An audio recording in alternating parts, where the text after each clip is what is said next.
Hi అండి. అందరికీ ఏం చేస్తున్నారు? పనులన్నీ అయిపోయినాయా లేదా? శనివారం కదా పూజ పూర్తయిపోయిందో లేదో ఒకసారి నాకు కమెంట్ చేయండి. అలాగే మీలో ఎంతమంది పిల్లలకి రాగి జావ తాగే అలవాటు ఉందో ఒకసారి నాకు కమెంట్ చేయండి. నన్ను డైరెక్ట్‌గా కొంతమంది పేరెంట్స్ అడుగుతూ ఉంటారనమాట. స్కూల్‌కి వెళ్ళినప్పుడు గానీ, లేదంటే ఇంటి దగ్గర గానీ, ఎలా తాగుతారండి పిల్లలు అసలు రాగి జావ అదిని?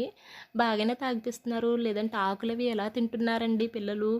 తులసాకులు గానీ, లేదంటే పుదీనా, కొత్తిమీర ఇలాంటివి ఎలా తింటున్నారండి పిల్లలు అసలు? మా పిల్లలు ఇలా దగ్గరకు కూడా రానివ్వరు అని నన్ను చాలామంది అడిగారనమాట అండి. అయితే పిల్లలకేంటంటే పుట్టినప్పటి నుంచి ఒక 5 ఇయర్స్ లోపు మనం వాళ్ళకి ఏ ఫుడ్ అయితే పెడతామో వాళ్ళ టేస్ట్ బడ్స్‌కి ఆ ఫుడ్ బాగా అలవాటయిపోతుందనమాట అండి. సపోజ్ స్కూల్‌లో అదిని పక్కన పిల్లల్ని చూసో, లేదంటే బర్త్‌డేకి తిన్న చాక్లెట్స్‌ని చూసో కొద్దిగా టెంప్ట్ అయినా గానీ, మళ్ళీ ఫైనల్‌గా వీళ్ళు మనం ఏ ఫుడ్ అయితే అలవాటు చేస్తామో ఆ ఫుడ్ దగ్గరికి ఖచ్చితంగా వస్తారు.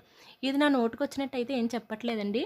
నేను ప్రెగ్నెంట్ అయినప్పటి నుంచి పిల్లల కోసం చాలా అంటే చాలా వీడియోలు చూశాననమాట. ఎంతోమంది సైకాలజిస్టులు గానీ, మళ్ళీ పిల్లలకి పెట్టాల్సిన ఫుడ్ కోసం గానీ చాలా వీడియోలు చూసి, అయితే నేను బాగా తెలుసుకున్న విషయాలనైతే ఫాలో అవుతున్నాను. నాకు తెలిసిన విషయాలను కూడా వీడియోస్‌లో షేర్ చేస్తాను. వీడియో నచ్చితే సబ్స్క్రైబ్ చేసుకొని సపోర్ట్ చేయండి.